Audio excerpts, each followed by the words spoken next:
सगळ्यात महत्त्वाचं की तुमच्या लॉग इनला काय येतंय ते महत्त्वाचं नाहीये. त्यापेक्षा तुम्ही ज्याच्यासाठी पात्र आहात त्याच्यासाठी तुम्ही प्राधान्यक्रम लॉक करताय का? हा तुम्हाला विचार करणं गरजेचं आहे. विदाऊट इंटरव्ह्यू राउंडमध्ये तर सो कॉल्ड मेरिट आणि समांतर आरक्षण आणि जे काय हे व्हर्टिकल हॉरिझॉन्टल आरक्षणाचा जरी प्रभाव पडला तरी विथ इंटरव्ह्यू राउंडमध्ये मात्र तुमच्या बुद्धीचा कस लागणार आहे याच्या अगोदर पण मी सांगितलेलं आहे. कारण कसं आहे की मुंबईतला एखादा उमेदवार आज उद्या गडचिरोलीला जाऊन संस्थेवरती प्रिफरन्स देणार नाही, लक्षात घ्या. कारण तो कुठे देईल? तो पहिल्यांदा आपल्या जवळपासच्या संस्था बघेल. पण मुंबईमध्ये किती उमेदवार तिथं प्रिफरन्स देऊ शकतात याचा अभ्यास, त्याच्या अंतर्गत संच मान्यता, बिंदू नामावली, तिथली सध्याची परिस्थिती, ती संस्था आहे त्याच्या किती ब्रांचेस आहेत, त्याच्यानंतर जो युडायस नंबर असेल त्याच्या पद्धतीने कसं सर्च करायचं, मी नुकतंच हेल्पलाईनमध्ये एक इंट्रोडक्शन व्हिडिओ अपलोड केलेला आहे, तो तुम्ही पाहून घ्या. तो आणि संस्थेचे प्राधान्यक्रम विदाऊट मध्ये जर पहिल्यांदा जरी लागलेच तरी संस्थेचे प्राधान्यक्रम जर तुम्ही वेल डिसिप्लिन मॅनरने जर लॉक केले ना, कारण तिथंच मोठा गोंधळ आहे की अगदी 2 डिजिटवाला लागेल आणि 3 डिजिटवाला घरी राहिलेला असेल. कारण जर त्यांनी तिथं प्राधान्यक्रम दिलाच नाही तर तो तिथपर्यंत पोहोचणारच नाही.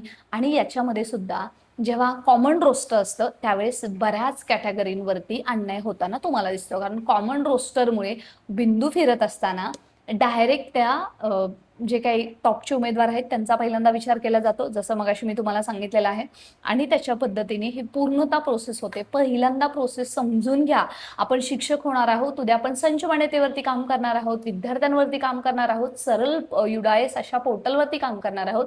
ह्या ज्या बेसिक बेसिक गोष्टी आहेत ना, त्या जर तुम्ही समजून घेतल्या ना तर याचा तुम्हाला आत्ता तर फायदा होईलच, पण तुम्हाला शिक्षक झाल्यावरती फायदा नक्कीच होणार आहे.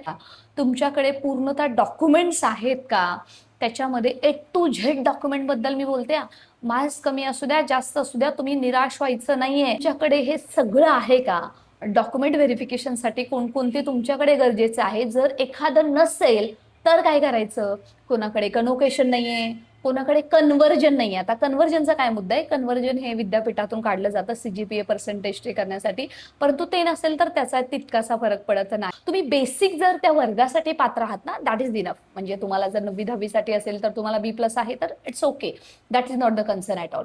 अशा पद्धतीने पात्रतेचे GR तुम्ही ॲपमध्ये जाऊन पहा, तुम्ही तिथं आपण अपलोड केलेले आहेत, जेणेकरून तुम्हाला हे जे डोक्यातलं जे टेन्शन आहे ते कमी होणार आहे. मेरिट कमी येणार असलं तरी सुद्धा योग्य वेळी योग्य संधी जर पकडता आली नाही ना, पश्चाताप होऊ नये याच्यासाठीच हा टास्क तुमच्यापर्यंत सांगण्याचा प्रयत्न गुरु गायडन्स तुमच्यासाठीच सुरू केलेला आहे.